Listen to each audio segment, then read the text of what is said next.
Muy bien, buenas tardes. Vamos hoy a tener la tercera sesión y última de esta serie que debo empezar por reiterar mi agradecimiento al Tecnológico, a esta institución y en concreto a las personas que me han recibido y que me han acompañado y que me han hecho la estancia aquí tan agradable. En un ciclo de conferencias de 3, la primera fue, a propósito, remover el terreno, pues hubiera podido parecer que tocaba muchos puntos, al menos esa era la intención. La segunda, ya más concreta, tenemos que concretar ya más y cerrar, en la medida de lo que se pueda, las inquietudes que se han abierto. La primera cosa, y también por las preguntas que vienen de las redes y de la teleaudiencia, es que cuando una persona viene y amparada por una institución tan prestigiosa como esta, y la Cátedra Alfonso Reyes, y empieza a decir cosas que nos sacan de quicio, un poco o mucho, una primera resistencia puede ser decir, bueno, ¿y este señor de dónde viene? ¿De dónde procede? ¿De qué va? Como se dice en España. Y eso hay que contestarlo. Yo sé que aquí ninguno de vosotros lo ha dicho ni lo va a pensar, pero sí que hay que contestarlo porque tienen derecho a las inquietudes a ser contestadas.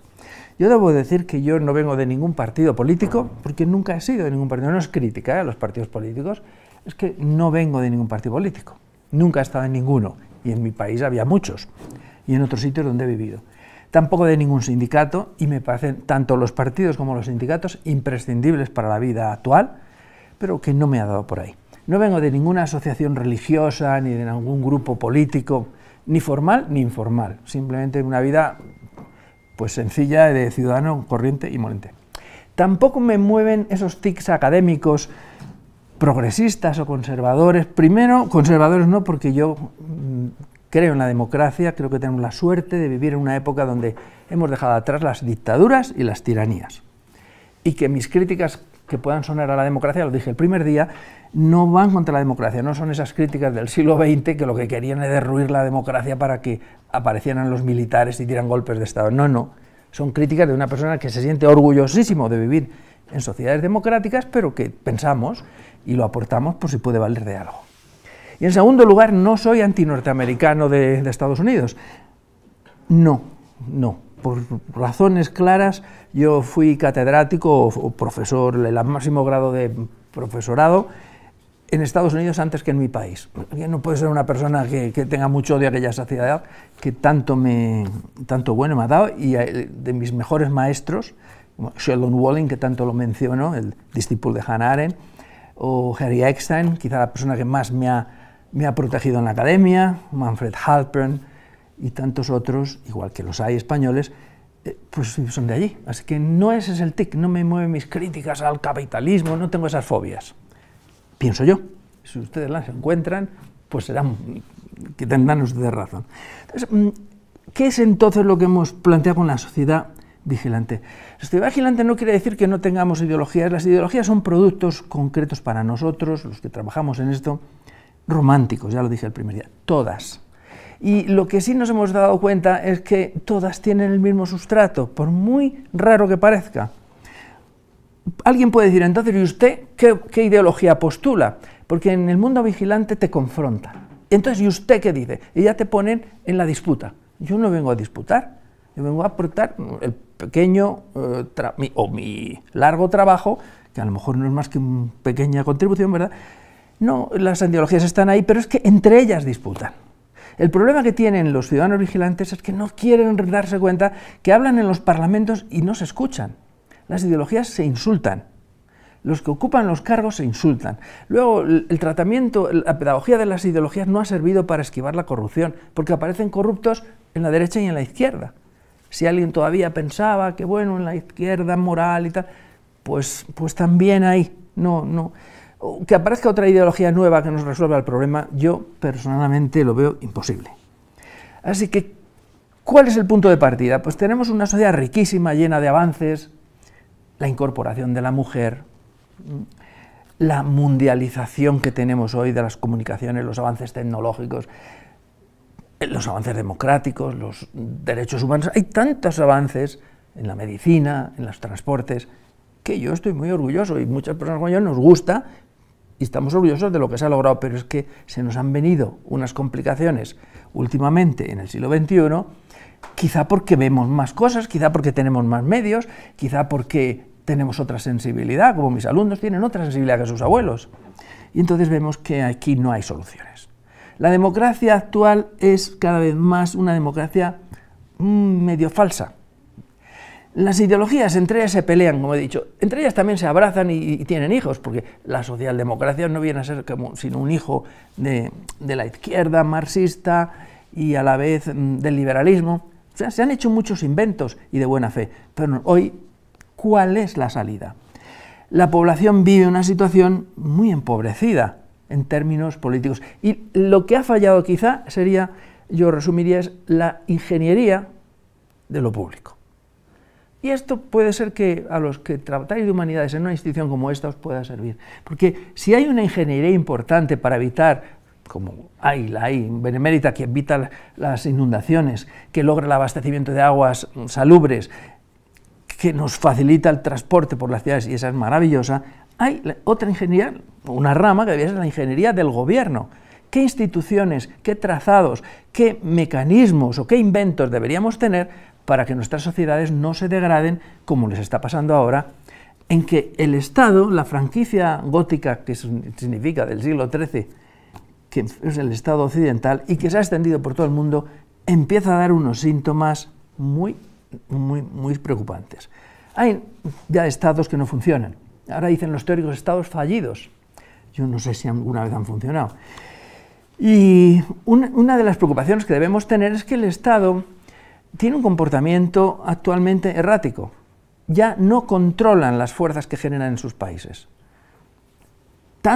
Les extraña a los teóricos tradicionales que en unas ideologías que están hablando todo el tiempo de la profesionalidad, de la eficiencia, que los políticos se les conviertan en profesionales. Los políticos hoy día ya no pueden ser otra cosa, personas que no hacen otra cosa que eso. Ni trabajan en la empresa, ni se dedican a nada. Hombre, hay algunos que son juristas relevantes, que son empresarios, pero pocos. ¿Cómo te vas a dedicar a nada serio en la vida sin estar 270 días o 300 días en los partidos, en las maquinarias de los parlamentos? En resumidas cuentas, es disfuncional. Hoy el Estado ya no sabe, da bandazos. Eso en el mejor de los casos, que hay otros estados que están desbordados. Las fuerzas económicas, ya los marxistas olían algo, pero los liberales también, eso lo sabe todo el mundo, no es una cosa ideológica. Hoy la fuerza que tiene la economía y las grandes compañías y los intereses económicos ya no hay quien los frene, nos desbordan. Ni a la derecha es que nos desbordan. Y empezamos a tener la sensación, yo desde luego, que igual que hay familias enteras, ha pasado mucho en España, sobre todo a los emigrantes, que se compraban una vivienda mediante una hipoteca. Vino una crisis económica en el año 2007 y resulta que ahora se han quedado, les han quitado la casa y se han quedado con la deuda, que eso sí que es una cosa vergonzosa. Pues igual que eso, pues y que han quedado condenados toda la vida a tener una deuda sin tener casa. Tener deudas sin tener casa. Eso ya ha pasado en la democracia, las personas que tienen culpas y no saben por qué, o la neurosis y el miedo que se le atribuye a la angustia. La angustia, el término completo de la palabra angustia es angustia de espera. Es miedo sin saber a qué, a un miedo que va a aparecer pero que todavía no lo has visto. Por eso es tan controvertida la angustia de espera. Y angustia viene de angostura, de estrechez. Todo se te estrecha, no puedes vivir, pero es que no sabes por qué. Bueno, pues los emigrantes sí saben por qué se han quedado sin casa, pero les queda una hipoteca para toda la vida. Hoy hay países que están hipotecados para toda la vida. Las deudas que tienen los países hoy, incluido Estados Unidos, yo no soy de la tesis de los que están ahora en Europa diciendo, no, Estados Unidos tiene una deuda gigantesca, por mencionar el país líder en el capitalismo mundial. Los países están todos con la deuda española, la deuda de Italia, son unas deudas, y es que si no tuvieras deuda no puedes funcionar en esta vida en que tenemos montada. ¿Y qué ocurre? Que hoy vamos a tener los países trabajando, haciendo recortes, como dicen, austeridad. recortes sociales, recortes educativos, pero con buena fe los gobernantes, en el mejor lugar, pero es que eso, toda la vida haciendo recortes porque no van a lograr pagar nunca. Va a ser como la liebre que le ponen a los galgos y que nunca atrapan. No van a poderlo pagar. Y hoy la lógica es estar todos culpabilizados, llenos de deudas, endeudados, hipotecados, las familias, las personas, y sin poderlo pagar. Y me dices, ¿y a quién le deben eso? Si Estados Unidos tiene una deuda gigantesca, ¿quién es el que? China, bueno, China sí es cierto que ahora está en el superávit, pero a China le va a pasar igual en cualquier momento. Una economía muy inestable, no hace falta ser economista para ver que es un país gigantesco, pero que tiene unas tensiones internas, que no son 1.200, 1.300 millones o los que sean. Así que el mundo que se nos avecina ya no se rige desde los parlamentos ni desde la jefatura del Estado. Hasta ahora el mundo se dirigía desde la jefatura de los estados que eran potencias coloniales. Ni siquiera ahora, ni siquiera ahora.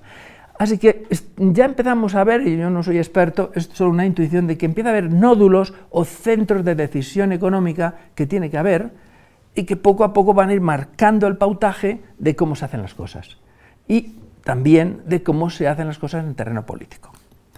¿Ideología que nos saque de esto? Ninguna, porque lo que hay es embestidas a partir de la tradición marxista, pero eso está desacreditado después de lo que ha pasado con el leninismo, el estalinismo. Y nos queda ya el asunto del liberalismo que lo mencioné de pasada. Miren, el liberalismo ha sido siempre igual. Rasgarse las vestiduras ahora y llamarlo el neoliberalismo es, en mi opinión, incorrecto. Desde su origen tenía esas semillas brutales y despiadadas y a largo plazo poco valiosas. Porque del liberalismo nos puede gustar su oposición a los monopolios, que dicen ellos. Ya dije ayer que ponen a jugar a los niñitos, al monopolio. Pero podíamos pensar que hay aspectos atractivos. Pero no. En el fondo, los estados liberales, ¿cómo funcionan?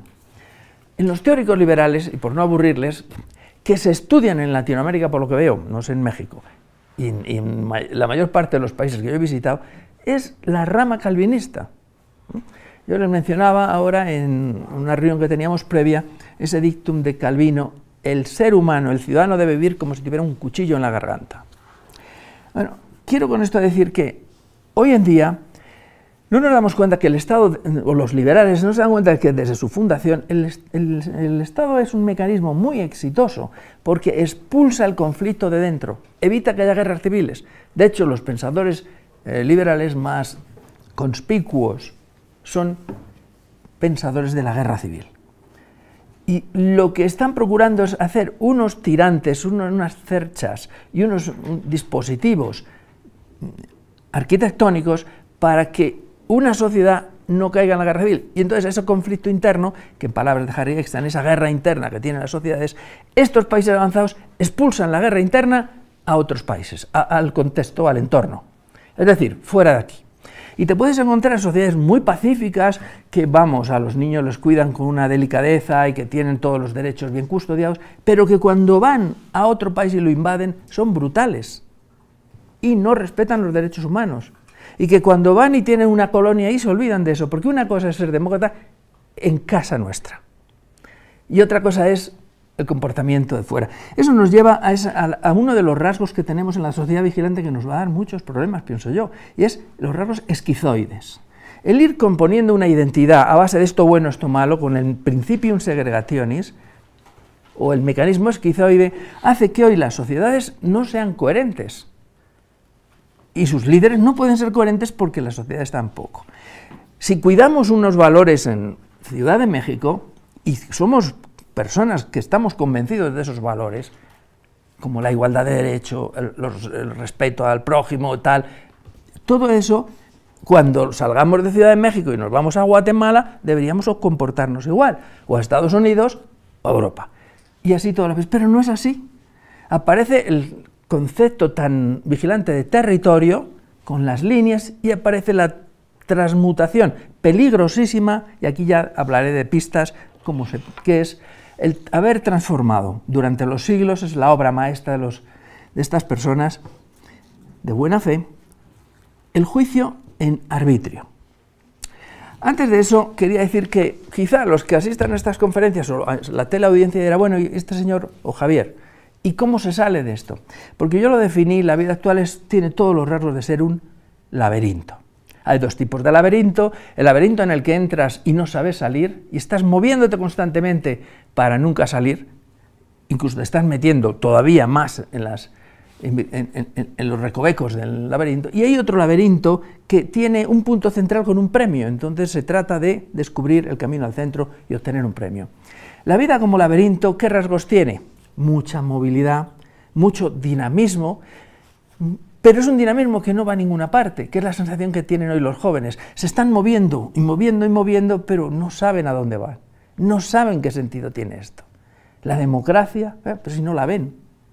Los valores trascendentes, si no los hay, porque los valores que el liberalismo nos ha aportado, entre otros muchos, ha sido el Estado laico y el desmontar los sentimientos religiosos, porque no entran bien en lo que es la arquitectura liberal del Estado en general.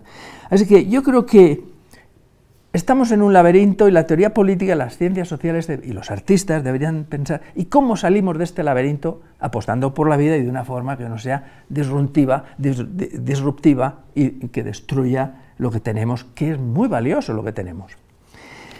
En ese laberinto, yo os decía ayer que no hay más que paredes. Las paredes suelen ser decorativas, suelen ser plantas agradables y aromáticas, pero el que está en un laberinto no ve nada más que arriba, el cielo y el suelo. Se puede quedar con ese cielo, que es su firmamento, ya la palabra lo indica mucho, o si les quitan el suelo, desolados. Pues es lo único que tienen, pero no saben a dónde van, y se mueven mucho, mucho, mucho. ¿A dónde vas, chica o chico? Ellos, el caso es no parar.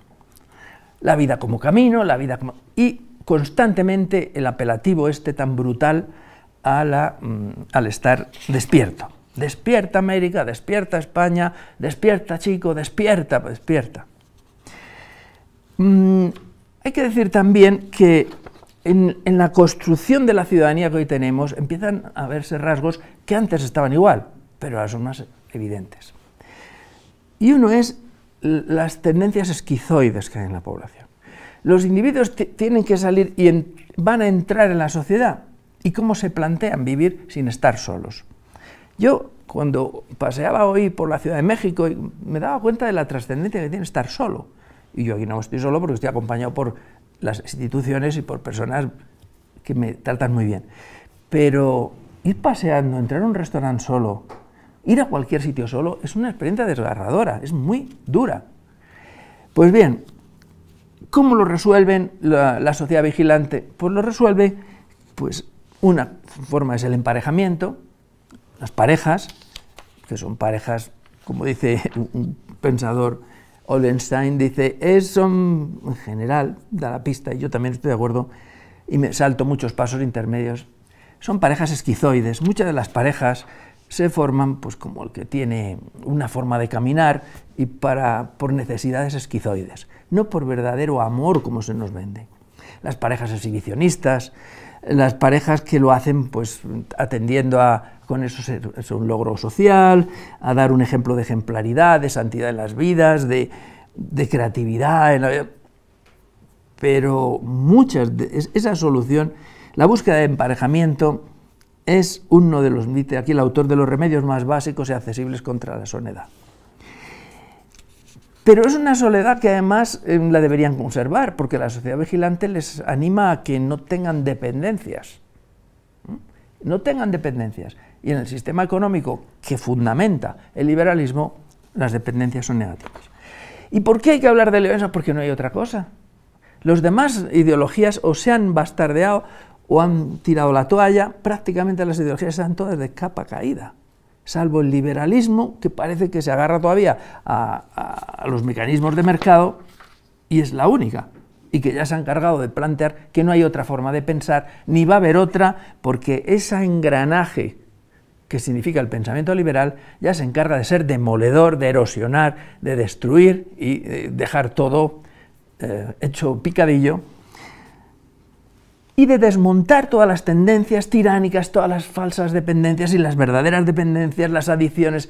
Es decir, que en pro de una sanidad ciudadana, el liberalismo pone en funcionamiento toda su ciencia analítica y se encarga con dejar todo, vamos, perfectamente preparado para ser tú mismo, la autoayuda, solamente la palabra de autoayuda.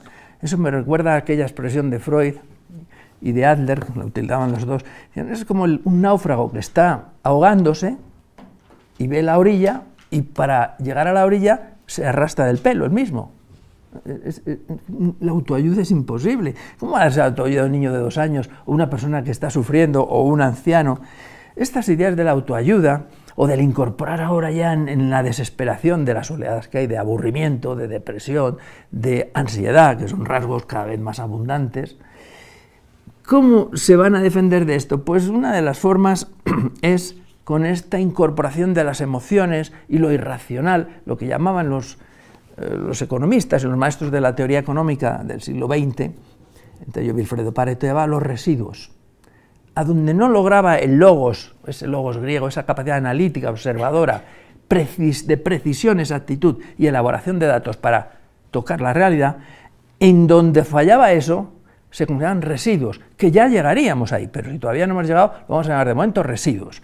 Pues bien, si entre esos residuos están los sentimientos, las emociones, venga, las incorporamos y utilizan las emociones como si fueran otra beta de conocimiento y otro elemento a controlar, organizar y del que sacar fuerzas. Pues no. No, porque se dejan ahí el inconsciente. Me preguntan ante la hora de la red, ¿qué es el mundo interno? El mundo interno, ya lo dije ayer, es de nuestras 24 horas del día, hay muchas en las que no tenemos soberanía sobre ellas. Yo no puedo deciros, me voy a soñar con vosotros. No.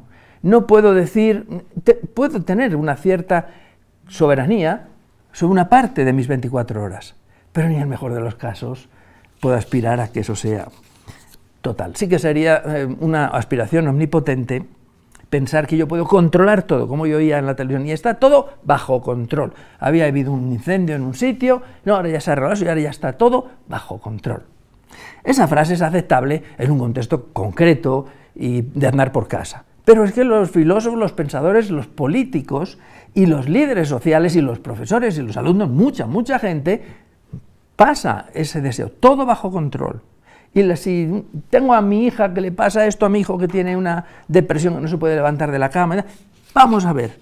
Y les mandan, antes les mandaban con eclesiásticos, hasta con militares, o con personas que les enseñaran, les sacaran de ese pozo, como si una depresión se fuera a curar, mandándoles con personas no expertas. Si se cura, será con la ayuda de personas muy cualificadas y muy preparadas, y sí se cura. Hoy no basta con que te den órdenes, como los vigilantes hacen. ¿Estás deprimido? Levántate, anímate. No es tan fácil.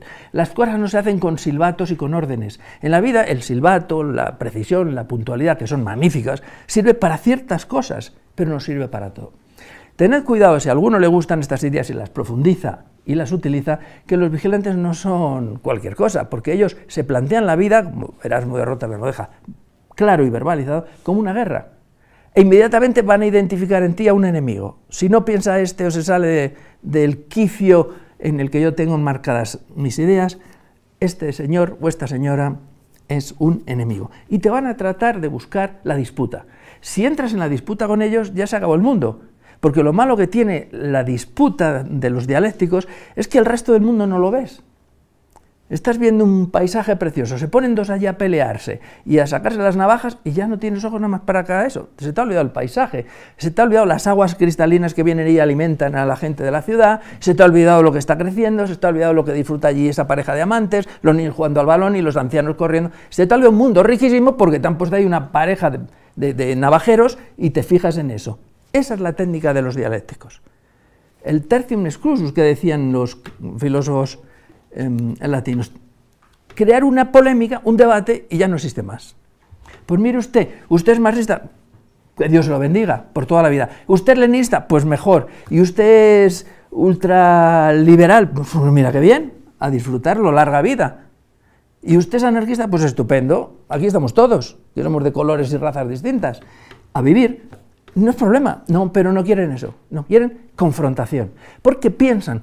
Esta es otra perversión muy mala y que han hecho a mucha gente sufrir, que el conocimiento viene de la disputa. Y eso es algo muy medieval, de las disputas de Barcelona, de las disputas de París, de las oposiciones, como dicen siniestramente en la promoción de los profesores en España. Tienes que pasar un ejercicio que se llama oposición, y que tenía un ejercicio, y que ya lo han quitado hace 30 años, que era la trinca, o al menos así lo decía la gente, no sé cómo era el nombre técnico, que permitía que cada candidato insultara al otro y le denigrara. Hay que tener ya una visión muy pervertida de lo que es vivir juntos en un sitio para construir la vida sin destruirnos, para permitir esas técnicas. Pero hoy todavía las tenemos. El conocimiento como poder.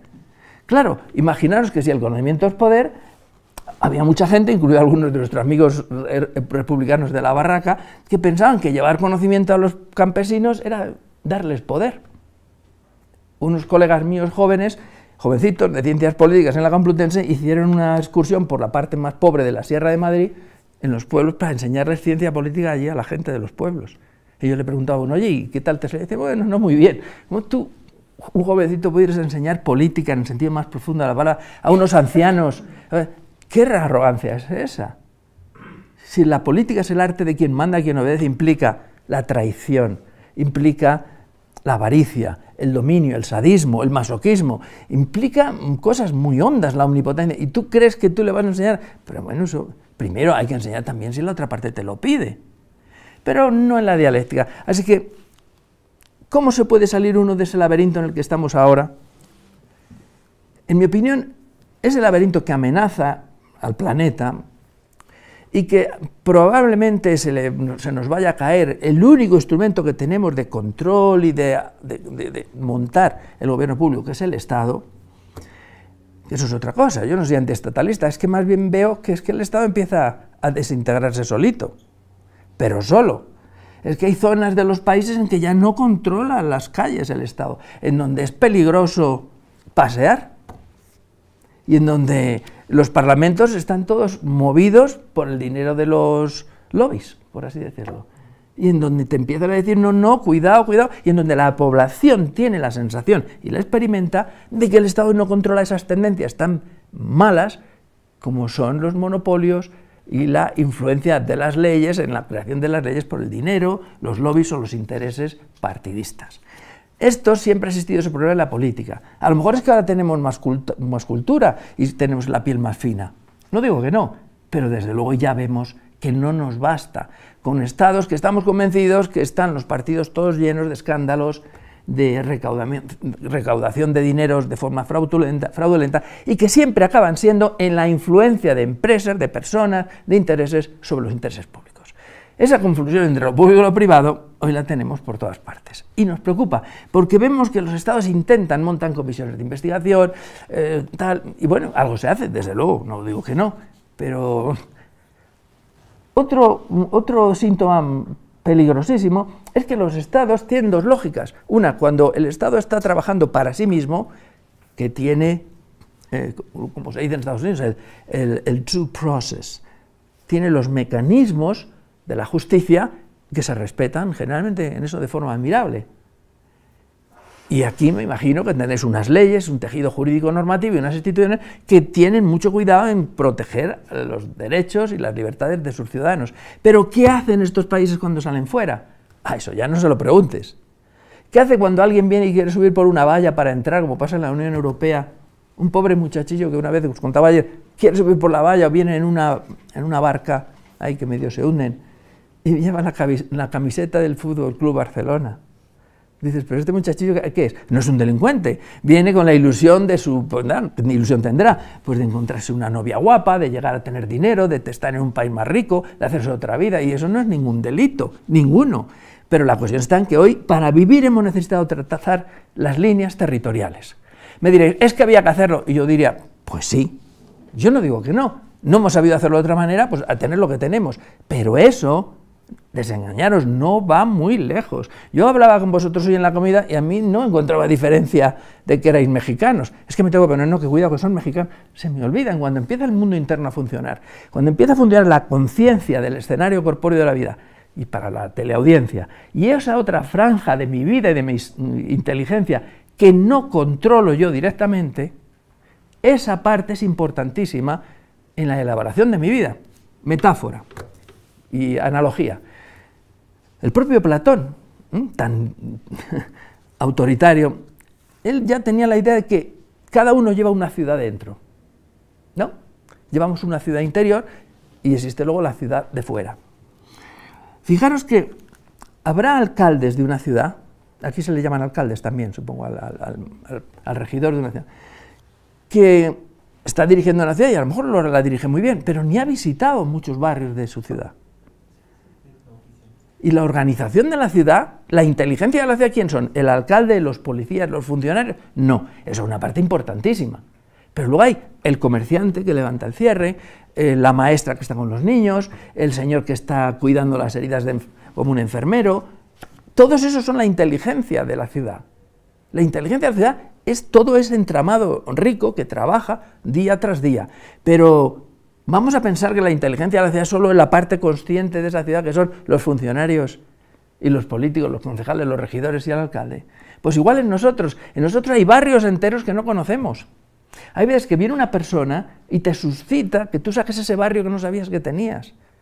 Y de pronto eres consciente de que hay partes tuyas enteras que son igual de importantes que la que aquí se presenta como Javier Roig. Igual que el lorito que habla y dice y usa las palabras. Hay otras partes, barrios de mi ciudad interior, que son tan importantes como esa y que están en silencio. Y que contribuyen a la riqueza de mi pensamiento, si es que la hubiera. Que contribuyen a la forma de hablar, si lo hago de una forma pacífica, honda, fructífera, de una forma enconada, en sí misma estéril. No es producto de Javier Roig, que está ahora eligiendo las palabras y controlando lo que dice, que por supuesto lo intento hacer para dar una conferencia lo más comprensible. No es suficiente. A mí, cuando uso las palabras, me viene toda esa tradición mía, de mis maestros, de mi cultura y de mis experiencias infantiles. De hecho, si a un niño o una niña a los 4 primeros años de vida le quitas esas experiencias, se te quedan luego a lo mejor en nada. No pueden luego tener esa riqueza en la verbalidad, ni esa riqueza en la musicalidad del pensamiento. Luego, a la teleaudiencia le diría, fijaros que el mundo interno es como en una ciudad los barrios que no se ven. Sería igual la ciudad sin todas esas señoras. Me acuerdo, yo conocía a una señora en el mercado de Durango, una ancianita que cuidaba la tienda como un primor y luego hacer la comida a sus nietos. Eso no los verá nadie porque no salen en pantalla, ni les invitan como catedráticos a Alfonso Reyes, pero están haciendo un trabajo igual de importante o muy importante. Y esas partes que trabajan, que construyen, que aman, que viven, que sufren, que se alegran, contribuyen al producto de lo que es la vida de una ciudad, y no solamente el alcalde, los funcionarios y los profesores, que por muy importantes que seamos, no dejamos de ser un elemento de la ciudad. Luego, si yo quiero hablar con Ciudad de México, ¿tengo que hablar con el alcalde? Sí. ¿Tengo que hablar con sus catedráticos? Sí. ¿Tengo que hablar? Sí, pero hay más. No he conocido Ciudad de México si no me paseo por todos los barrios y aún así es imposible conocer toda la hondura y la trascendencia que hay de sentimientos en la ciudad. Eso pasa con una persona. No se puede conocer a una persona diciendo, a ver, ¿usted quién es? Yo estoy aquí, y presentar la identidad. Eso es un símbolo, un pequeño mecanismo en las relaciones sociales, nada más, pero con eso nos hemos quedado. ¿Y cómo conoce México? ¿Se conoce así? Pues nunca nos vamos a conocer todo lo que somos. Es más, los de enfrente, los que hablan con nosotros, nos ayudarán a conocerlo. Lo que quiero deciros con esto es que cuando ahora estamos viendo la ciudadanía que tenemos, cómo se puede haber montado el concepto de Estado, de sociedad, de leyes y de antropología, de ciencia social, con ese muñequito. Por supuesto, porque hay muchos científicos sociales que no lo hacen así, pero en las leyes, en las ciencias sociales y en la ciencia política, en general, al ciudadano se le ve solo con la parte, lo que es su conciencia. Es más, se quiere saber lo que piensa y que recuerda, como le dijo Freud a una señora. Dijo, oiga usted, pero si los católicos somos iguales que en el psicoanálisis, en la confesión es como un psicoanálisis. Y a muchos están convencidos de eso. Y le dijo, no señora, porque en una confesión lo que interesa al que confiesa es que usted le diga todo lo que se acuerda. Ya la palabra confesión tiene una carga política. Usted tiene derecho, y si usted no dice algo porque no se acuerda, pues no, la confesión es buena, le dice. Pero en el psicoanálisis lo que nos interesa es lo que usted no sabe o no recuerda o no es capaz de recordar.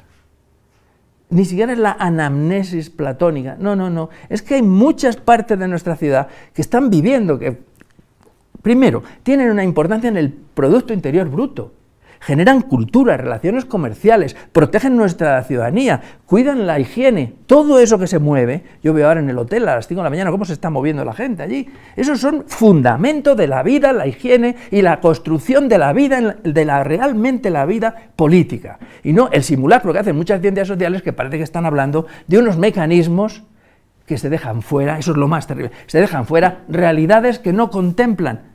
Por eso las ciencias de la ciencia política están en un momento delicadísimo porque se van a quedar hundidas, solas. Los estudiantes de ciencia política empiezan ya a no creer en lo que les dicen en las aulas. No se puede estudiar a un ciudadano si no tiene 24 horas, y muchas estará dormido, sí, ¿y qué? Y cuando uno duerme, no está viendo, hasta te puedes morir. Hay gente que se duerme y no despierta. Cuando nos acostamos y luego nos levantamos, han pasado muchas cosas. Hemos vivido intensamente, hemos resuelto problemas, hemos complicado nuestras vidas, sabemos que estamos viviendo. Si ustedes quieren, a los más tradicionales, bueno, viviendo no tan bien como cuando usted está ahí bailando con los ojos así abiertos.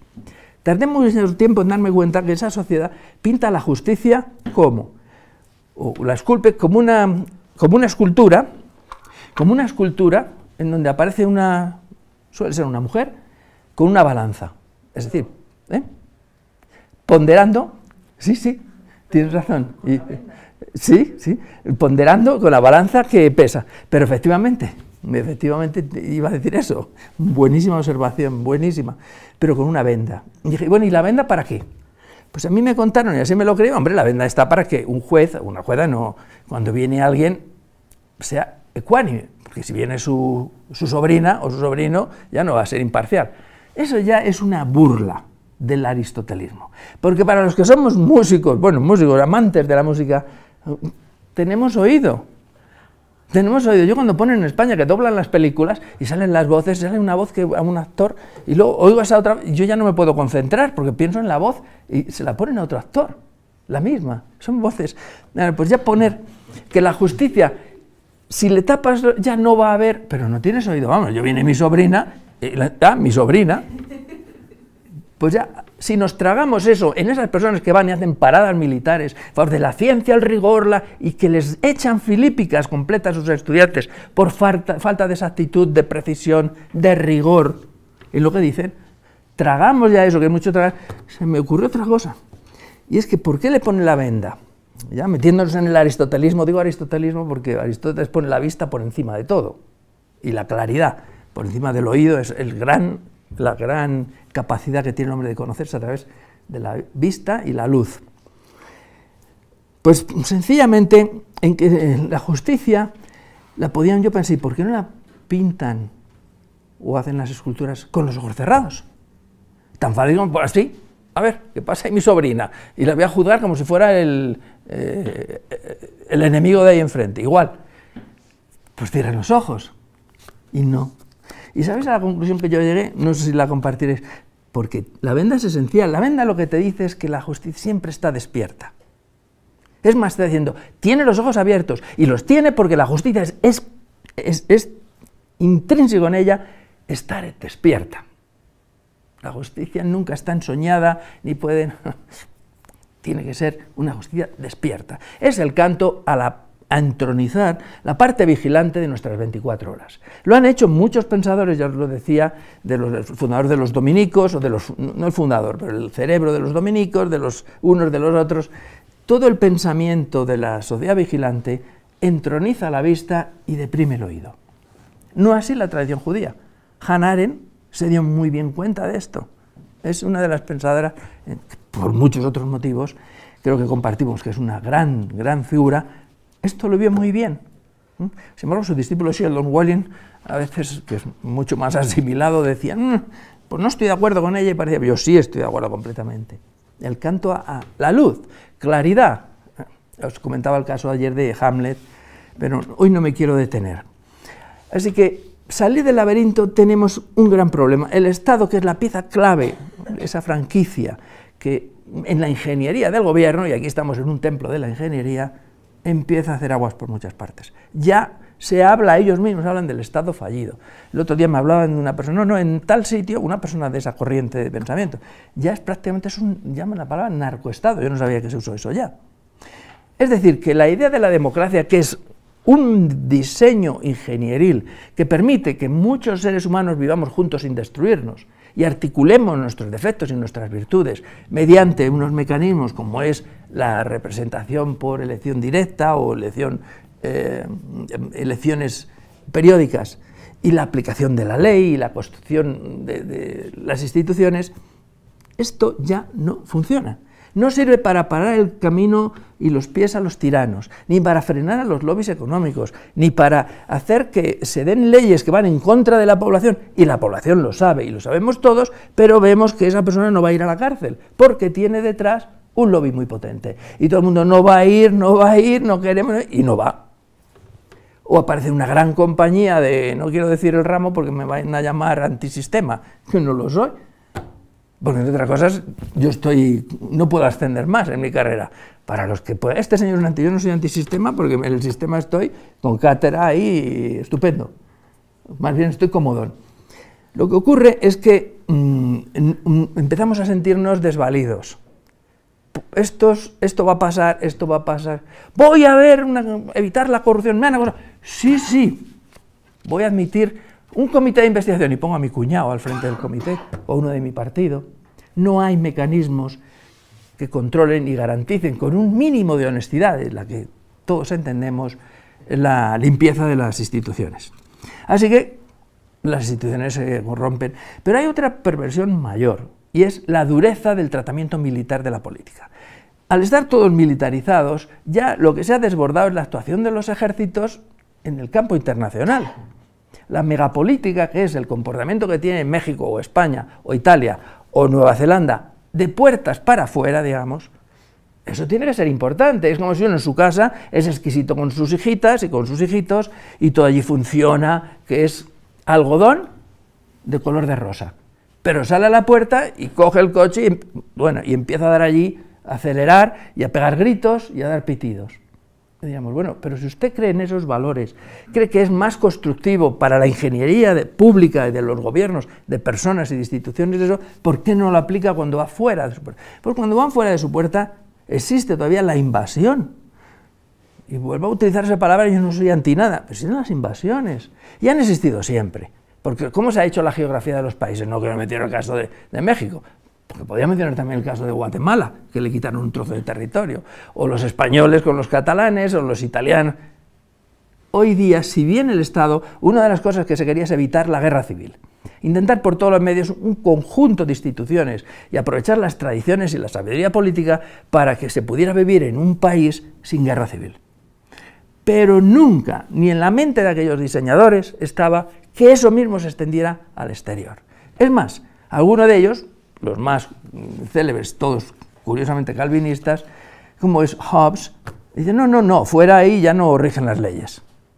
Fuera es la intemperie. Cuando tú no salgas de tus fronteras, ahí te vas a encontrar enemigos. Ahí todos son enemigos. Todos. Y hay que ir pertrechado, organizado, armado, esperándote lo peor. Guerra sin cuartel. Le dicen, bueno, pero ¿y cuáles son los más peligrosos? Tú te esperas, bueno, va a decir los comunistas o los capitalistas. En su época, que no había esas cosas, pero hubiera dicho el equivalente, dice, no, los más peligrosos son los de al lado, el vecino, porque es el que le tienes más cerca y el que más te puede agredir. O sea que la vida de los estados, la vida de las democracias, llevan en la semilla, por eso digo que el liberalismo solo ha hecho que florecer esa semilla negativa, la vida es una guerra, entre nosotros podemos crear un espacio, como se hace en España. En España se ha fracasado mucho con hacer un estadio, un territorio libre de guerra, pero las familias españolas cierran la puerta, aquí somos la familia, y en la familia aquí sí que no hay, se intenta.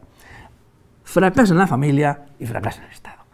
La familia es de los centros de peleas, me decía mi maestro Eckstein, el libro que más se vende en Alemania es el Código Civil, y los juicios más frecuentes son por herencias, la pelea de las herencias. El mismo eslogan de la Revolución Francesa, que no lo comparto en absoluto, liberté, bueno, esa más o menos me gusta, la apoyo. Egalité, si no existe, ni como desideratum, pero ya, bueno, puedes volverte tolerante, pero ya el que no soporto y que me parece terrible es la fraternité, fraternidad. La fraternidad es una palabra amenazadorísima. Para empezar, fraternidad significa orfandad, niños sin padres y soledad. Y los niños sin padres, con aquella novela del Señor de las Moscas, acaban siendo asesinos. El abandono genera locura, destrucción, el abandono de clases de minorías, el abandono de los barrios, el abandono de la gente sin medios.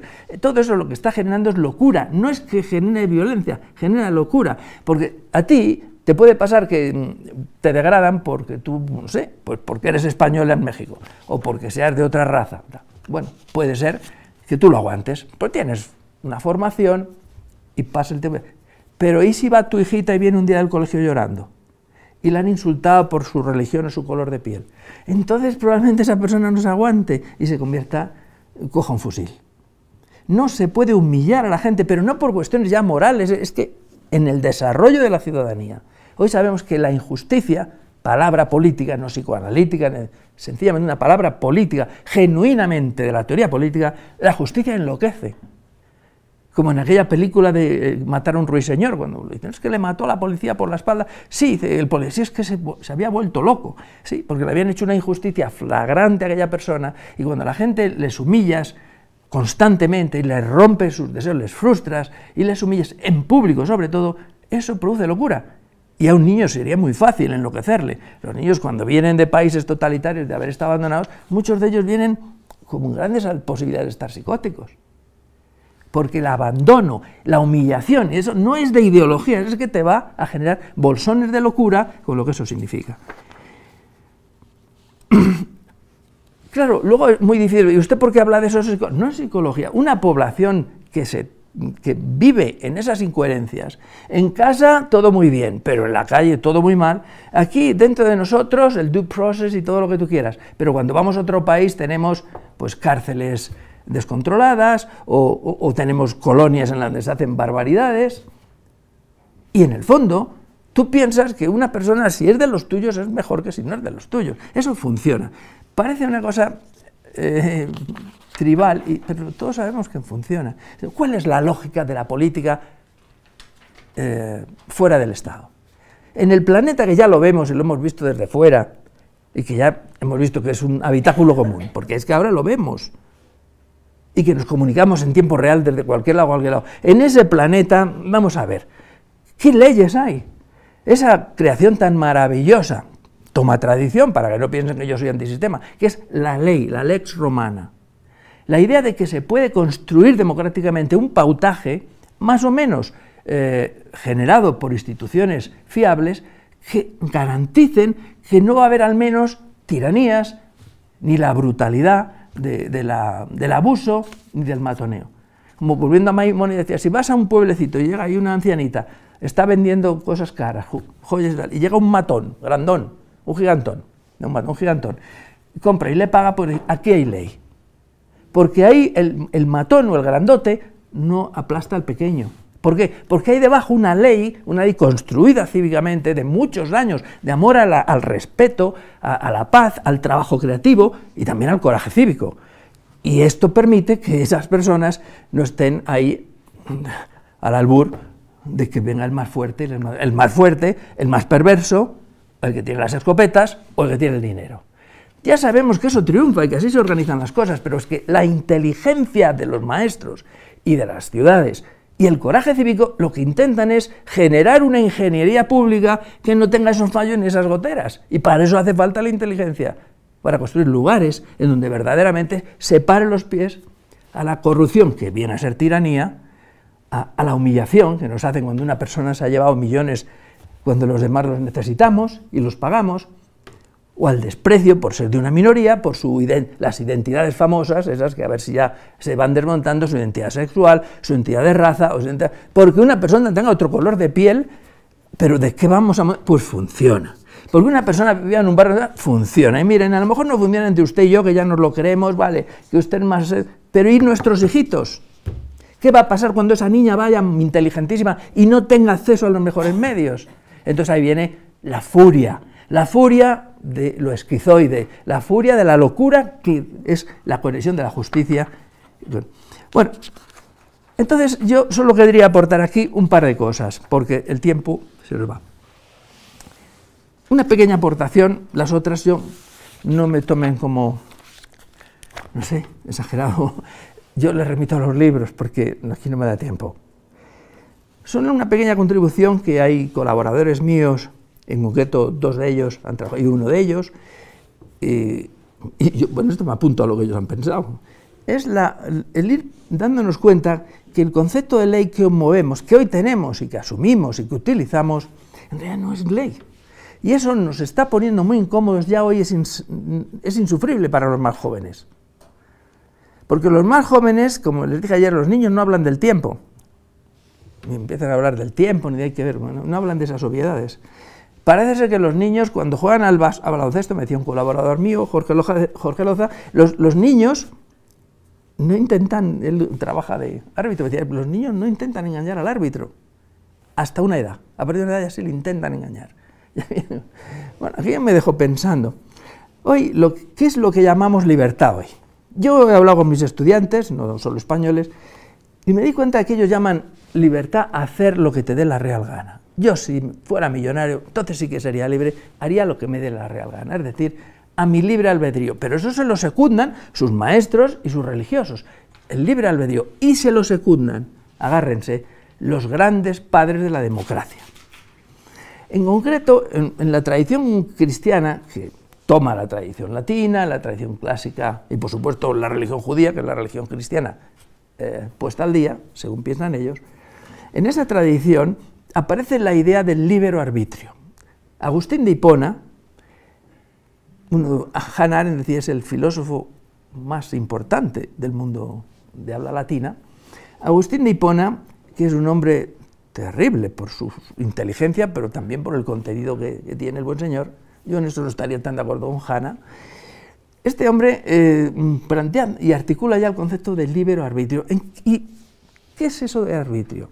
Arbitrio significa ser un árbitro y ejercitarte como árbitro. Esa sería la cualidad de ejercitarte como árbitro. Pero ¿de dónde sale un árbitro? ¿Estamos en el campo de la ley? No, no. ¿El arbitraje es alguna parte del derecho? ¿Alguna parte refinada y evaluada del derecho? No.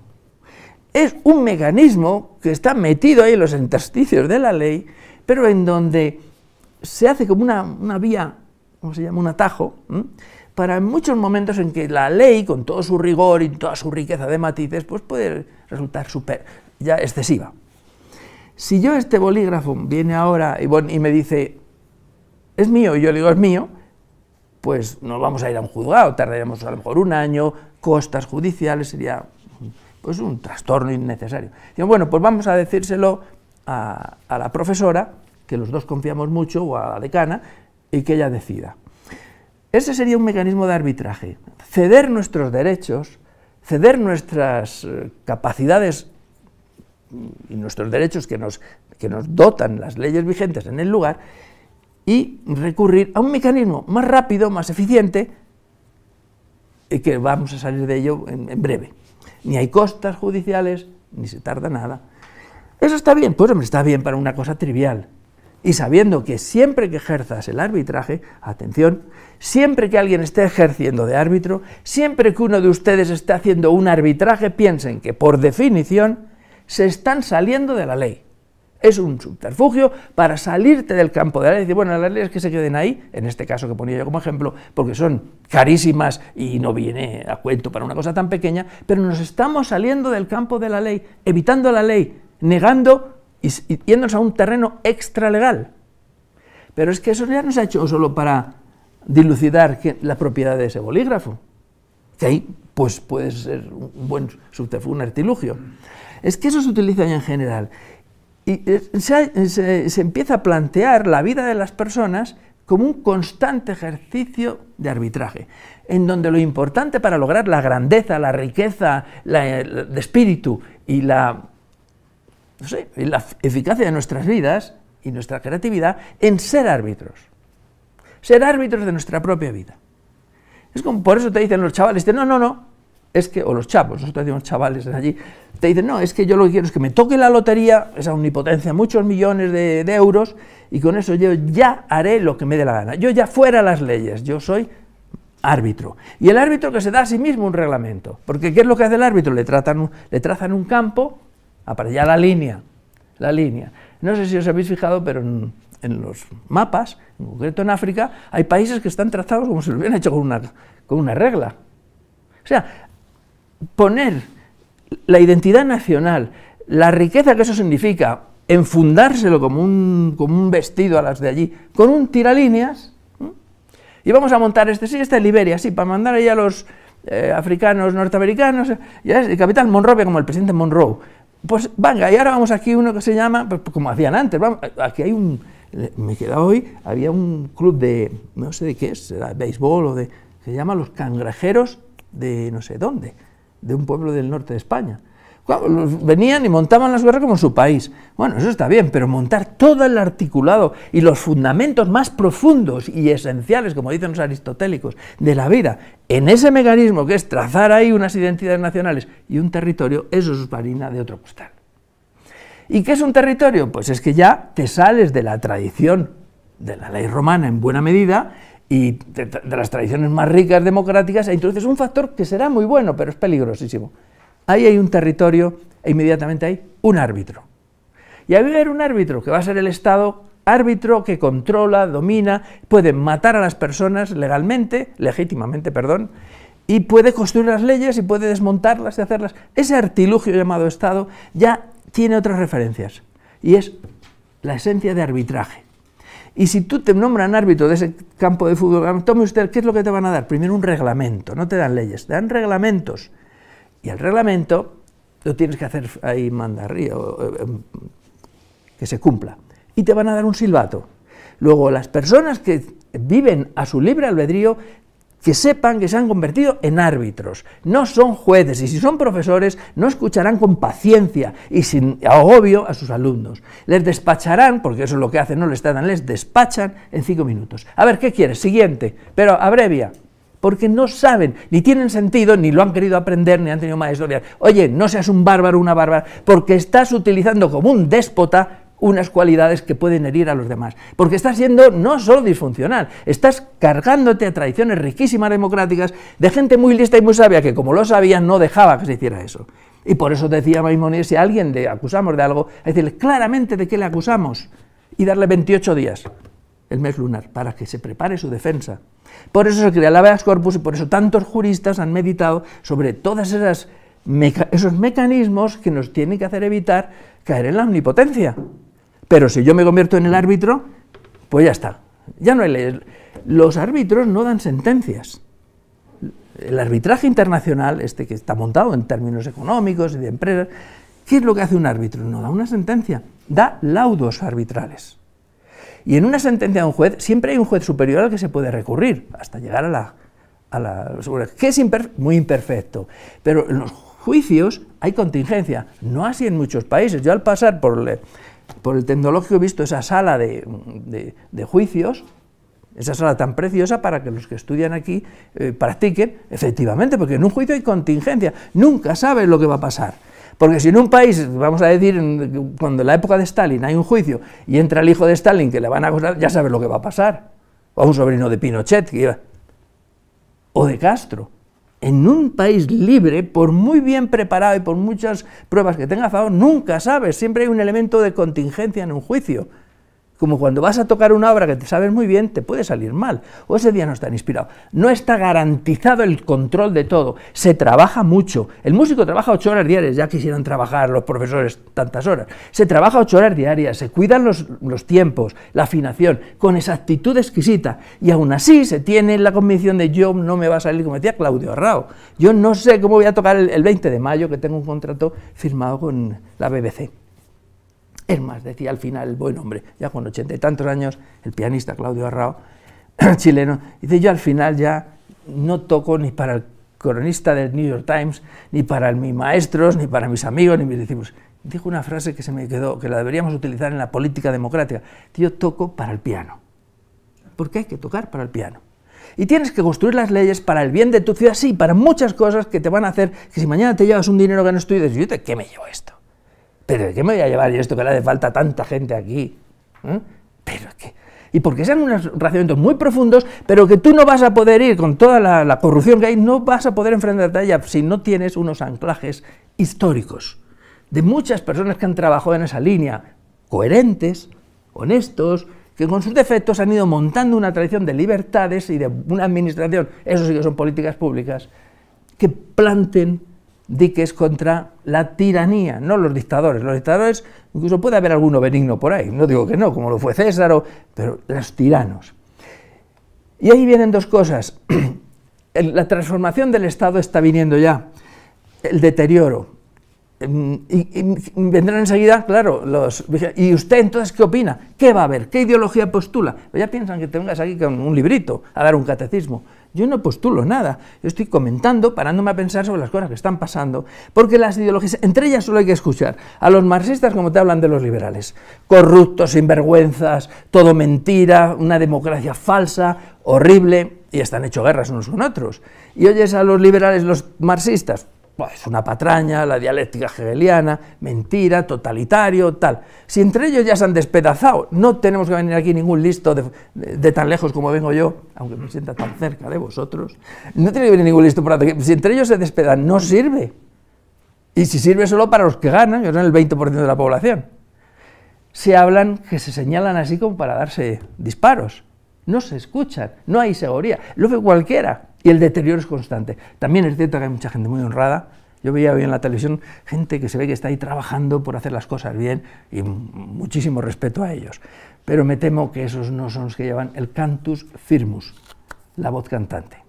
Así que habría que pensar que para salir del laberinto va a hacer falta, en mi opinión, desde luego, un replanteamiento de la didáctica, porque tal y como está montada ahora la enseñanza, con esos planteamientos socráticos, que aquí hemos visto lo que tiene el socratismo debajo, con esos planteamientos tan autoritarios, porque es que hay que ver lo autoritario que es el mundo académico. Los profesores, están todos ellos en un sistema, no digo los médicos son todavía más autoritarios. Y claro, ¿qué vamos a enseñar en el aula? Si yo ahora estoy aquí diciendo estas cosas y luego voy a mi hijito, le pego una bofetada y le digo barbaridades, cállate tú. Pero tú, Javier, ¿de qué vas? Es como un profesor chileno, amigo mío, en una avenida importante de Madrid, vio que a una señora, a su hijito, le decía, mira, estate quieto que te doy una bofetada que te mato. Y el buen hombre, es un humanista de estos, le dijo, pero señora, ¿cómo le dice usted eso al niño? Y era bien tímido, pero el pobre no pudo aguantar. Y le dijo a la señora, es mi hijo. Y dijo, pues señora, con más motivo, porque claro, ¿cómo dice usted esa palabra de su hijito? Bueno, obviamente la señora no tenía mala intención al decir eso, pero refleja la brutalidad ambiental, que se respira, esa brutalidad. Lo poco que se favorece el sentarte a pensar. A ver, pero denos usted razones, yo en las conferencias, pero ¿usted qué postula? A ver, defina a la solución final. Pónganos a desfilar, tráiganos aquí un catecismo y se lo compramos. Señora, si yo no digo eso, yo lo que le digo a usted es que todo eso que usted dice, ese logos que está siempre en situación de gobierno, que usted solo le enseña a los estudiantes metodologías y les encarrila, párese a pensar que a lo mejor tiene usted que educar para que de verdad no le salgan corruptos los funcionarios, los tiene usted que educar desde ese mundo interno también, en donde no hay hombres y mujeres. No habría tanto machismo, donde una persona en su mundo interno ni es niño ni es anciano, ni es hombre ni es mujer, ni es español ni es mexicano. Y ahí nos podemos entender igual y estamos hablando como hemos estado hablando un rato antes y ya no sabemos de qué nacionalidad somos, porque eso no funciona. El ser de una persona tiene esos dos componentes y el mundo interno es tan importante que esté como el mundo externo. Así que, en resumidas cuentas, hay unas cuantas líneas. Me ha quedado la más importante, pero es para la próxima visita, que sería que hay que reconstruir los lugares perdidos en nuestra tradición de filosofía política, que nos han robado, que se nos han quedado perdidos por el camino y que son actualísimos para tener la fuerza y las convicciones democráticas para construir una sociedad que dé respuesta a los problemas de hoy que están sin resolver y que crecen por todas partes. Voy a parar aquí por si tienen alguna pregunta.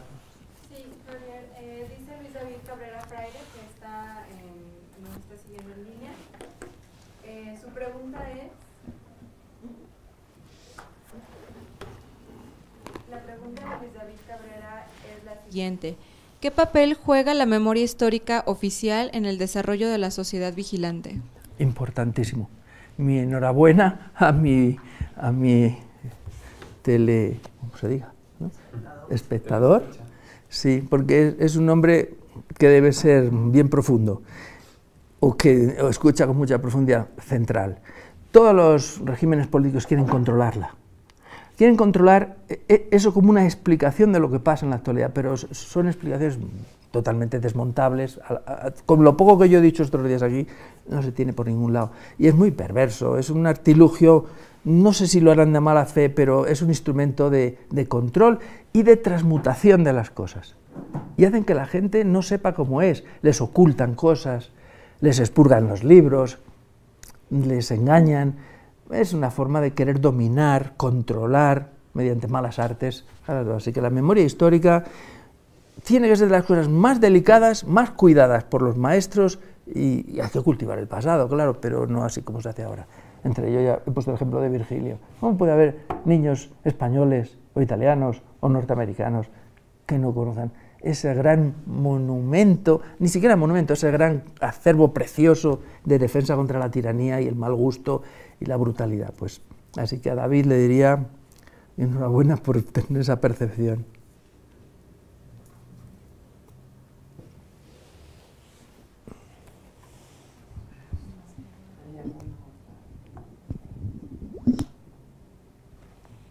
Bueno, yo tengo varias preguntas, pero no, estoy siendo el control aquí, no lo puedo hacer, pero cuando usted habla de letargia, ¿tendrá algo que ver con el aburrimiento del que habla Walter Benjamin cuando dice que la experiencia, el aburrimiento es el pájaro del sueño que incuba el huevo de la experiencia, que de alguna manera en el aburrimiento también está ese entresueño del que usted habla cuando se refiere a la letargia? No, Inés, qué buenísima pregunta, de verdad, y muy buena referencia. Yo no estoy de acuerdo con Benjamin. ¿Por qué? Y voy a decir por qué. No, pero te voy a decir por qué. Bueno, es un hombre valiosísimo, no creo que todo el mundo sabemos las cosas tan preciosas que escribió. Aunque nosotros le comentábamos un texto reciente de su juventud, de su muy primera juventud, muy tocado por todo ese ambiente alemán de preguerra. Pero en fin, fíjate, el aburrimiento, yo en mi comprensión de hoy, es depresión, en mi opinión, ¿verdad?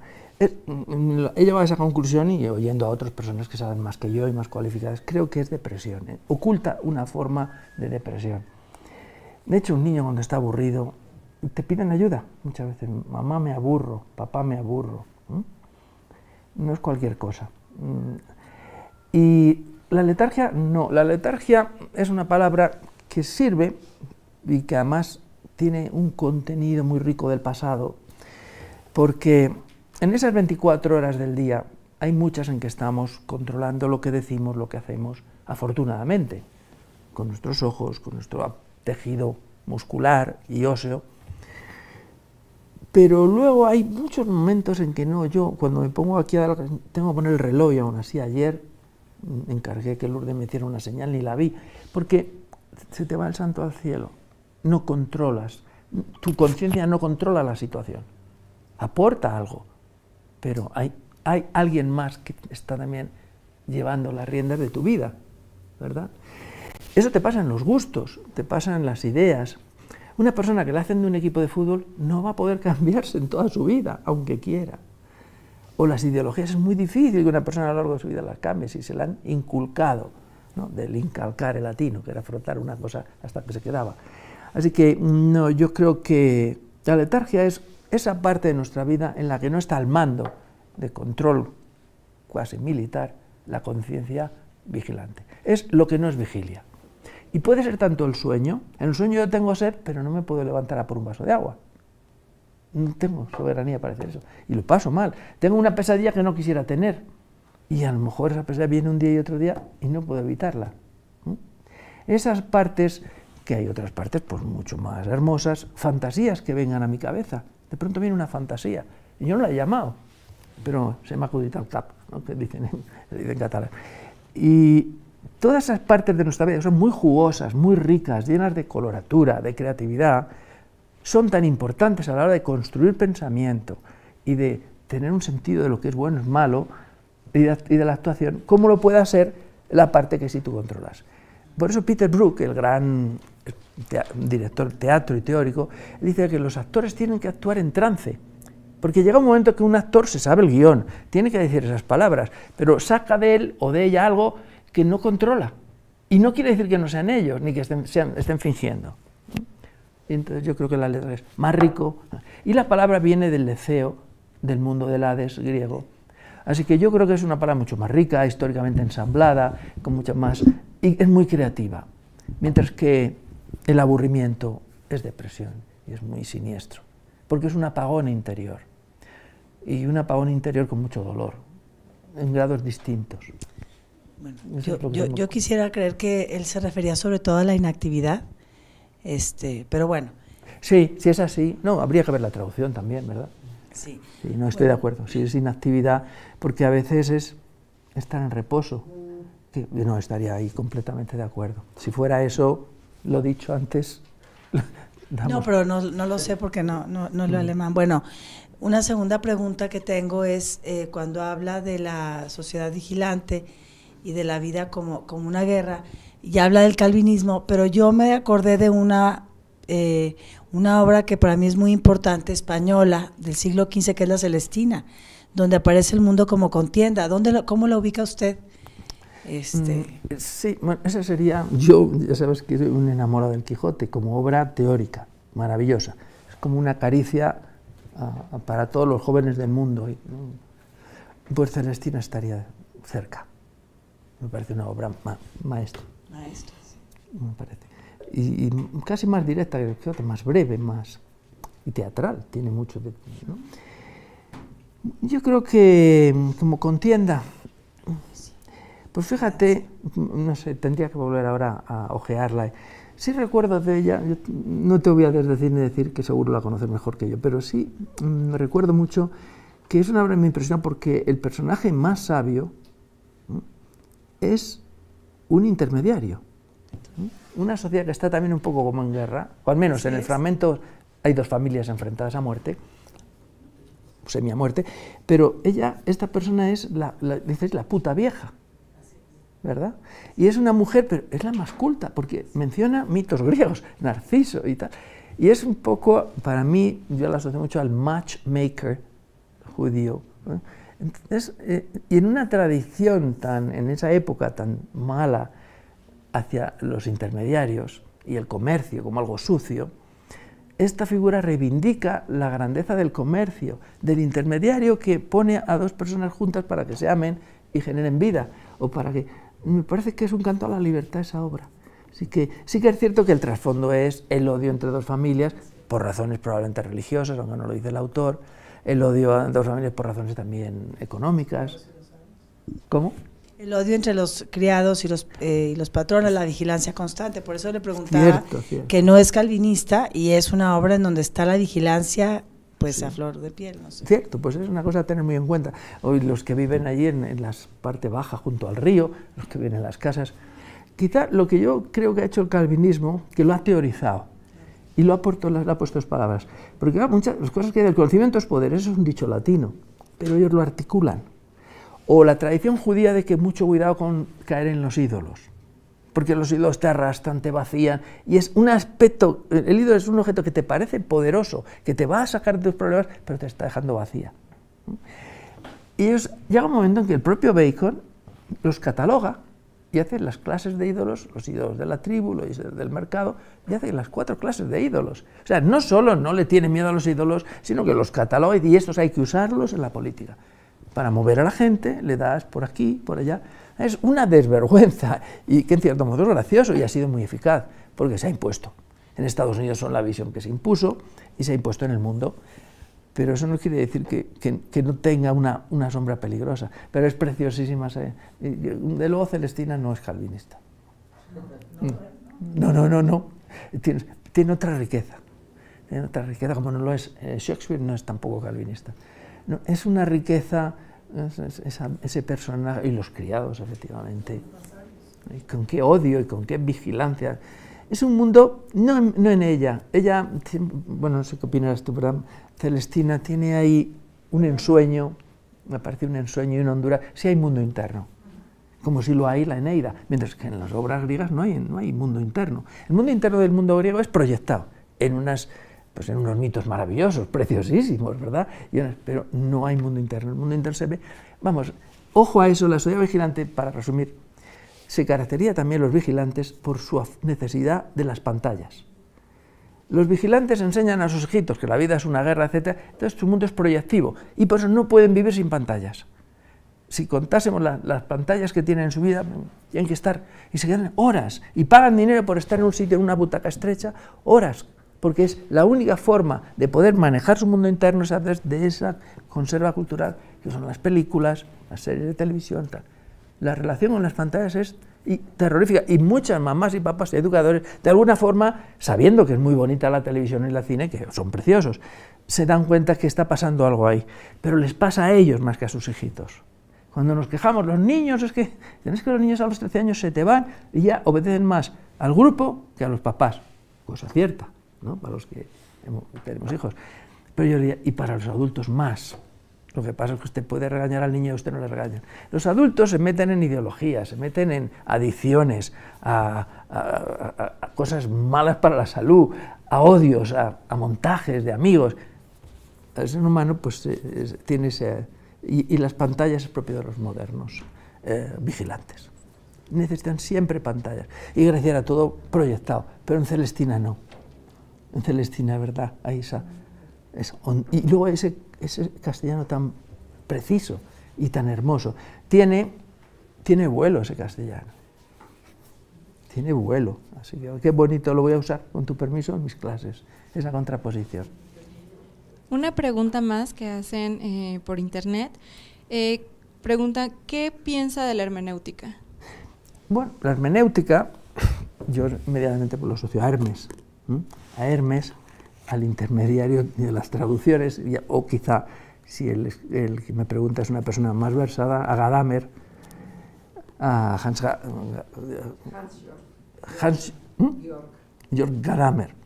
Yo creo que la hermenéutica ha sido un intento muy noble, habría que pararse a pensar punto por punto, como ha habido otros intentos muy respetados, entre ellos Gadamer, al que tuve yo el honor de oírle en directo, cuando yo era muy mayor, en Madrid, y yo creo que me quedé fascinado, no entendí nada más que... Pero es muy venerable, aunque Gadamer fue un personaje también, en ese libro que comentábamos, de Salvador Mas, sobre el mundo griego y que acaba de salir, caray, con sus escritos y sus inclinaciones profascistas, de ese mundo tan violento y tan vigilante que era un caldo de cultivo de todos los que vivían allí. Pues podría decir que a mí me gusta mucho, Verdad y Método es un libro precioso, pero no creo que nos vaya a sacar del laberinto. No, ha aportado refinamientos intelectuales.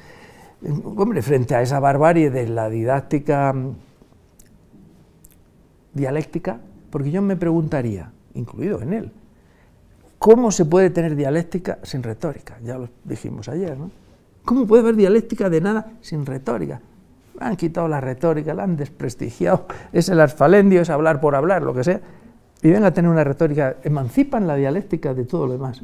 Gadamer no es el caso, no es de los que más lo hacen. Gadamer es un hombre muy refinado y que se da cuenta, en cierto modo, que todo eso que estamos aquí aludiendo de ese mundo interno y esas complejidades de la mente y del alma, en algún modo él tiene percepciones de que no se están haciendo las cosas bien. Pero luego ya habría que tomar sus libros y ver punto por punto. Si recuerda a mí, Verdad y Método, me pareció un libro que ayuda, pero eso no nos saca de ese laberinto prácticamente.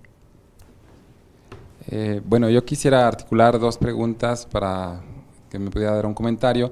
Quisiera preguntar si la sociedad gangsteril y la sociedad vigilante se articulan en cuanto que lo que nos comentaba son grupos de poder que reclutan vigilantes, en ese sentido, y estos vigilantes, pensando un poco en términos de Hannah Arendt, son incapaces de pensar, ¿no? Y por otra parte, Maimónides ha sido como un eco, ¿no? Una resonancia que ha estado saliendo en estos días, y justo me quedé pensando en la etimología de perplejo, ¿no? Que es alguien que está como enredado, ¿no? Que no puede avanzar, y también esta como traducción al español de desconcierto, ¿no? Y haciendo como un gran énfasis en la escucha, ¿no? Pensaba en alguien que no puede avanzar porque está fuera, ¿no? De otras voces. Entonces, quisiera ver si qué pudiera comentar. Bueno, lo primero que me apunto a esa, me siento muy agradecido que hayas absorbido esas cosas que has expresado también. Yo creo que Maimónides, a mí podrían haber otros pensadores, es un pensador clave. No es capricho, porque yo puedo elegir a otros que me gustan, ¿no? Y podría haber sacado aquí una nómina. Los vigilantes, si alguna vez explicas todas estas cosas, te dirán, frente a, usted ha sacado una nómina, ¿no? A ver, ¿cuál es su nómina para atacártela? Usted, enseguida, no, yo no tengo una nómina. Es más, a mí uno de los escritores que más me han inspirado es Hobbes, y le tacho de, pero tiene la cuarta parte del libro de Hobbes que no se la leen los vigilantes, los especialistas, porque me lo han dicho a mí. ¿Quién se lee eso, Javier? La cuarta parte del libro, son 4 partes, se llama El reino de la oscuridad. Puede haber cosa más antiaristotélica, pero el reino de la oscuridad se apagan las luces, ¿no? Y se apaga el conocimiento, y es preciosa. Pero porque es que él vive en el siglo XII, y fíjate que él construye una obra que es didáctica, son cartas a un discípulo, para sacarle de su perplejidad. Yo creo que el ejercicio mental que hemos podido hacer aquí, bueno, que yo os invito a hacer, humildemente, sería convertirnos en discípulos de Maimónides o buscar que nos saquen que nos ayuden a salir del laberinto. Lo escribe en árabe, pero luego en árabe ya preparado aljamiado para que enseguida se traduzca árabe. Él escribe para judíos, pero lo traducen al latín, con lo cual es un impacto en todo el mundo conocido de entonces, y el siglo XIII es una convulsión en torno a este libro, porque es un libro muy culto, es un libro que conoce a los griegos mejor que los otros pensadores del norte, es un libro que te recoge toda la tradición judía que estaba devastada, ignorada, en fin, es un libro excepcional. Y los pensadores y los líderes del catolicismo, entonces cristianismo, pero ya en esa versión, van a encargar a uno de los muchachillos más listos que tienen, los dominicos, que haga un libro en contestación a este. Igual que el libro de Marx, El Capital, es una contestación sobre la riqueza de las naciones, de Adam Smith, y ese va a ser Tommaso d'Aquino. Tommaso d'Aquino es un muchacho que va para monje de una familia noble, del reino de Nápoles, y él se va a convertir, va a dejar el mundo medieval y ya va a ser un hombre de la ciudad. Y va a ser de un talento excepcional y va a escribir una obra que viene a ser la contestación, a desmontar, ¿no? Igual que ahora contra los yihadistas, la Unión Europea está encargando documentos y un trabajo en Internet para desmontar la acción perversa que pueda tener los escritos en Internet, ¿no? Pues en este caso, no sé si tan radical, pero hay que controlar eso, porque este Maimónides conoce a Aristóteles y lo supera. Yo creo que eso es lo que no lo supera. Cuando dice, no, es que a partir de aquí Aristóteles nos ha servido, pero a partir de aquí ya no nos va a servir, ¿no? Para este mundo sublunar. Y entonces Tommaso d'Aquino escribe toda su obra, su suma de teología, un compendio, que es un poco lo que había hecho Maimónides cuando escribe la Mishnah Torah y escribe este libro. Y es construir algo que equilibre. Así que Maimónides es importantísimo, aunque solo sea por haber promovido esa obra que es fundamental en la tradición de las libertades y del mundo cristiano y de la ingeniería política. Que es un pensador, la verdad, a mí me parece, es muy curioso, porque si se le leyera, lo que pasa es que Aristóteles no se le lee, y es muy fácil de leer, ¿eh? No se le lee a Tommaso d'Aquino, pero es muy curioso, murió con 49 años, y yo por eso, y aquí hay personas que saben de Hannah Arendt más que yo, cuando Hannah Arendt no se puede hacer teoría política, dice ella, antes de los 50 años. Yo siempre, que lo dice por descalificar a Tommaso d'Aquino, pero esto me lo invento yo, pero de qué casualidad, ¿no? Y porque murió con 49. Y entonces la sociedad gangsteril, por eso Maimónides es relevante, porque es pivotal en toda la tradición del mundo de la ingeniería pública. ¿Y cómo está? Sí, el libro Sociedad Gangsteril, yo he escrito ya el primer capítulo y el segundo. Estoy trabajando en ese manuscrito porque me doy cuenta que me preocupa cómo la sociedad democrática puede, no le está pasando todavía, pero puede se perciben, el que conozca las tradiciones que hay dentro de lo que es la democracia esta liberal, o como se quiera llamar, que se desliza a una sociedad gangsteril. Y claro, eso sería muy desagradable, en donde controlen los puestos ya profesionales. Pero un profesional de la política ya no puede tener ese ethos que podía tener el médico o el campesino que iba a la ciudad, a las cortes españolas. Todo lo que está ocurriendo, esta desintegración, no son los valores de antaño, es lo que se ha metido ahí. Profesionalización, pues toma profesionalización. En vez de juicios, arbitraje, pues toma arbitraje. Bueno, esto se lo hace todo el mundo, yo también, ¿no? A una estudiante de un país muy, muy cercano, no la voy a mencionar porque era mexicana, esta señora. Me contaba una cosa que le pasó a ella a una empresa, porque es que tú te puedes meter en un sitio de, bueno, en Sinaloa, una alcaldesa, eso sí se puede decir, porque me lo contaban a mí los de allí, pues al tomar el cargo era una mujer honrada, pero un día recibe un aviso, un regalo, y la mujer lo devolvió, porque a mí que me van a dar aquí 10.000 por su santo, más o menos fue así. Y luego al cabo de rato otro intento y no lo devuelve. Y ya otro día viene y le dice, mamá, que me ha dado recuerdos para ti un señor a la salida del colegio. Y dice, ¿cómo era? Pues un señor alto así con gafas negras o tal. Y me ha dicho que te dé recuerdos. Entonces ya, porque claro, los corruptores no son tontos.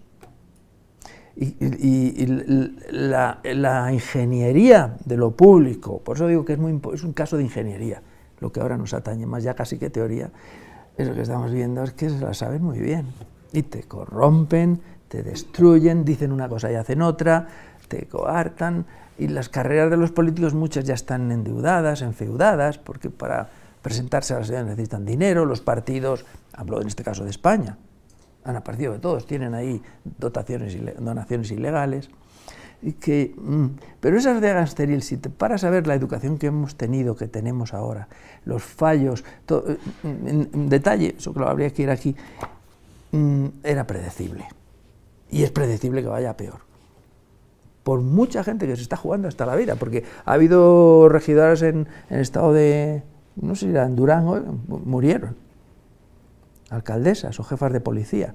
Hay mucha gente muy valiente y a lo mejor la mayoría somos valientes en eso, pero es que el entramado de esta sociedad, si son niños que se educan jugando ¿cómo se llama? Al monopolio y haciendo dictados, y como espías, la educación de las casas como los estados, los de fuera son malos, los de dentro son buenos, y entonces te enseñan a ser como un espía. Y claro, en vez de decir a un niño, pues no, hijo o hijita, aunque nos moleste, si este vale más que tú, no pasa nada, no vamos a ser todos los más listos del lugar, pues habrá alguna forma de promover, ¿no? No. España sigue siendo el indicador, que dirían estos, más importante para encontrar un empleo, aparte de tu formación y de todo lo que te digas, es que tengas a tu padre rico y con influencias, y el apoyo de la familia, el apoyo de, como me decía una amiga mexicana, dice aquí, la alcurnia, me decía. Es una palabra que se usa mucho en España. Es un barrio que tiene alcurnia, me decía. Pues esto, hombre, ¿esto va a pasar siempre? Pues claro que pasará. A mí no me parece mal que las personas se ayuden unas a otras, pero tiene que haber mecanismos, ¿no? Para que no siempre sean los mismos. Entonces ya hasta en la época de Platón era de las estirpes, pero había otros que no eran de las estirpes, Aristóteles y otros. Yo soy niño de barrio. Y mis compañeritos no hacían ni el bachillerato. Y yo lo siento a mí, porque ahora se ha llegado al marxismo, no, ya no hay problemas, los mismos están, los mismos problemas de las clases sociales, la prepotencia, el abuso, están los mismos, aunque se haya caído el marxismo, seguimos necesitando líderes que digan, no, oiga, es que estos niños los listos de ese barrio tienen que llegar a la universidad igual que los listos de los ricos, más o menos, porque se empobrece el país por muchas razones, pero no va por ahí la cosa. Y si se rastrea, y eso es lo que yo veo que es esta sociedad gangsteril, que pronto, el gángster, acuérdate que tienen muchos sentimientos, son muy sentimentales.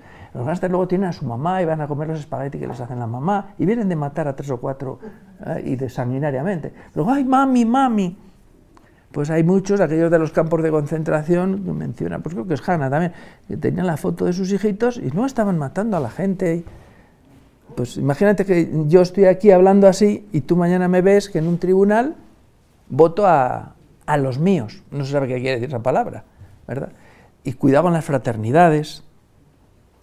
Digamos, si tú te metes en una fraternidad, pues la vida te es más cómoda, pero ya sabes que luego te van a venir a pedir que cumplas, ¿no? Pero hoy el entrenamiento que nos dan es mucho como espías. Si os enteráis de esas becas, sí, pero no lo digas a nadie. De esto, no lo digas. Hombre, eso yo entiendo que te sale, porque a todos nos sale, son un poco avaros, ¿no? Eso es muy humano, pero no, que el ambiente no te debe empujar a eso, te debe decir, mira, ¿no? Por convicciones muy profundas, por todo eso que nos han dicho estos grandes poetas. La Celestina es un buen libro precioso, y por muchas reflexiones, y tus maestros, tanta gente que ha trabajado tanto por eso, pues eso, hay que apostar por la vida. A la hora de la verdad, no somos tan tontos. Cuando tú lleves, no te va a pasar, pero tienes que llevar a tu mamá a operar, ¿no? Ya no iría, eso lo digo mucho a mis alumnos, seguro que ya no vais a ese que tiene fama, o al otro que es de tal partido y ya se ha encumbrado. Tú buscarás a esa doctora o a ese doctor que ha operado mucho, que ha madrugado muchas mañanas, que ha estado muchas mañanas operando, aprendiendo con buenos maestros, estudiando, y que al cabo de los años esa es una buena cirujana. Y no vas a buscar al de los títulos, porque sabes que la realidad está en el día a día. Por eso creo que la otra salida del laberinto es la no me gusta esa palabra, pero bueno, feminización de la vida, en el sentido que se le ha atribuido a lo femenino el día a día. Cualquier mujer siempre está pensando si en la nevera tendré hoy leche, si tengo para la comida de mañana. Hoy lo hacemos los hombres también, pero la democracia no tiene sentido si no es día a día. Si yo no salgo ahora y me trata bien en el tráfico, el del hotel, el recaudador de impuestos, pues ¿en qué se queda la democracia? En palabras para encubrir cosas que no existen. Así que sí hay una deriva entre esto de... Bueno, en mi humilde opinión, ¿verdad? Y estoy escribiendo... Y de hecho, si ahora me das tu email, te mando ya el primer capítulo porque lo tengo aquí. Y así me lo comentas.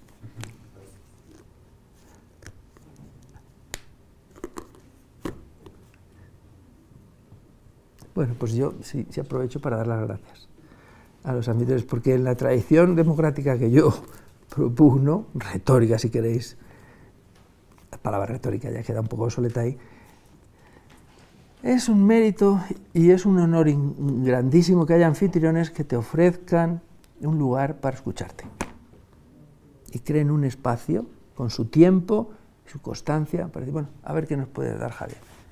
Luego lo que salga, pues será bueno o malo, pero eso, a uno, si os dedicáis alguna vez a la enseñanza, a pensar que es tal el honor el que os están haciendo esas personas que tendrán hijos, vidas, problemas, y que te dedican ahí esas horas, es tal el honor que ya estamos muy honrados de ser profesores. Porque la cuestión de la democracia retórica es el silencio, no el pío pío. Muchas personas calladas que no están en pantalla, pero están ahí a las 9 de la mañana o están ahí llevando al niño al colegio, o están ahí barriendo la calle, o están ahí operando. Mañana me dio un cirujano, ya se habrá acabado la grabación, os voy a decir, eminente español, que es especialista en trasplantes de hígado. Y son operaciones que tardan 14 y 15 horas, de los mejores internacionalmente. Y se pone una sonda en su uretra, porque no puede dejar la operación en 14 horas y no. Eso es un profesional. ¿Qué te parece? Y el contrapartida, para no acabarnos ahí oliendo a pis, la nena esa que os conté de mi maestra, decía que era la mejor alumna, y le dijo a los hijitos, o le dijo a los papás de los alumnos un día en una fiesta que tuvo en la escuela, si le pudierais comprar un pianito, porque es tan estudiosa y todo lo trae tan bien trabajado, un pianito le ayudaría mucho. Y dice, no, sí, ¿sabes lo que hace? Cuando llega a la casa, se va a la cocina y ha pintado en la mesa de la cocina un teclado con rotulador, sus teclas negras, y con las manitas ponía y así practica. Eso sí que es un canto al estudio, al amor al saber, pacífico. Y te la imaginas con las manitas tocando sus lecciones. Le da ganas de ir por detrás y abrazarla y decirle, creo en ti. Es una lección de democracia, ¿verdad? Bueno, pues muchas gracias, ¿no? Gracias.